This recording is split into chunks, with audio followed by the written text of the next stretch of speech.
Hello, there I go. Croaky. Welcome to the White Birch Tarot and Astrology, except this is poetry night. I just recorded this and there's no sound on it. This is the new moon solar eclipse in Aquarius, but this is poetry night. But you know, Uranus rules the internet and stuff like that, so I don't know if I didn't do anything wrong.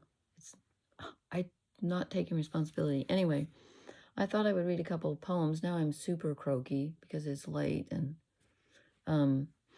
I will try again. I don't know why I'm so croaky tonight. Probably because we have weird weather. Okay, stop talking. I wrote this for my friend Linda, the lovely Linda. It's called Initium. She journeys south to where the sun lives, and each night, halfway between the jungle and the pounding sea, she dreams. In front of the immaculate white condos, tarantulas cross the road, and lizards sun themselves on walls.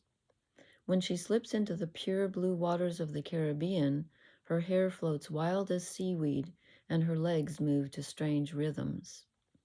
In the jungle, she visits dark ruins, where, carved into the ancient rock, a large phallus waits. If you touch it, the guide tells her, you will conceive. She is from the city and does not believe in thousand-year-old fertility symbols or stones that contain the power of life.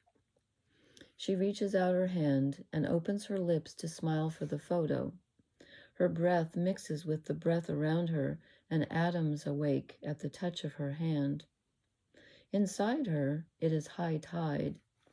The salty waves, bearing an egg like a shiny white pearl under the moon, lap closer and closer to shore. When she removes her hand, time falls into place. She returns to the city, bearing the jungle inside her. Yes, she came home pregnant. So it was true. She didn't believe it, but it was true. Anyway. I wanted to show you the front of this book, but I think it's backward. It is backwards. I published this myself, a book of my own poetry, and it had a white birch on it. Well, actually, I put it there. So that's not surprised. Why am I surprised? I put it there. I created the book. And I was going to tell you on the first video, I looked to see what year I published it. I didn't put a date, and I did not put page numbers. Yeah, so that's what happens when a poet designs her own book. Okay, this is called Rooted. I know exactly what it would feel like to rise above the sidewalk and float face down across the field, hovering like an insect in the summer night.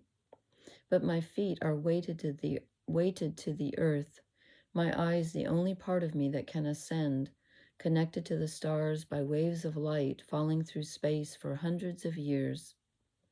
I stand in the dark, looking north, watching the lightning shatter the sky into a million pieces. So far away, I cannot even hear the thunder. I'm going to start this over. I'm screwing this up terrible. I wish I knew how to edit, so I apologize. Okay, first of all, I don't need a hot water bottle on my lap because I'm roasting. Okay, I'm going to start this one over because Take two. This is called Rooted. I know exactly what it would feel like to rise above the sidewalk and float face down across the field, hovering like an insect in the summer night. But my feet are weighted to the earth, my eyes the only part of me that can ascend, connected to the stars by waves of light falling through space for hundreds of years.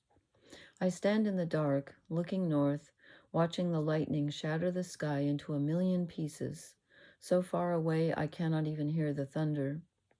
It is as if I have suddenly become deaf, or as if I am watching, through a window, my life pass by.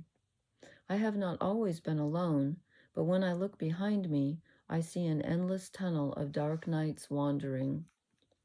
It would be so easy to just keep walking through the fields and over each rise, not pausing for buildings or cities or highways, on and on until everything is left behind and I find myself in a quiet, empty place. I would pass through the world without touching anything, without dirtying my hands or feet. But such detachment is only a dream. I am as rooted in my life as a weed. I turn to the west and head back home where Venus shines through storm clouds.